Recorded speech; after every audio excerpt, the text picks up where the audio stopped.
วิจะถ่ายว่าอันนี้มันเปิดยังไงถ้าเราเห็นขวดน้ำที่มาแบบนี้เปิดยังไง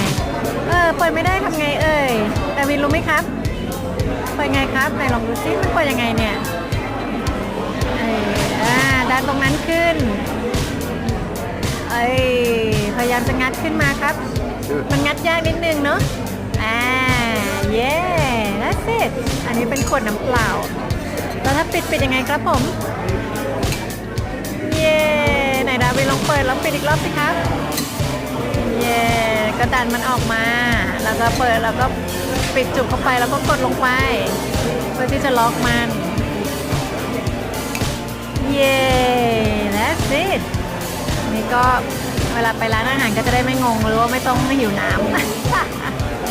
ไม่รู้ว่าเปิดยังไงกันเนาะโอเคบ๊ายบายครับสวัสดีครับสวัสดีครับเที่ยว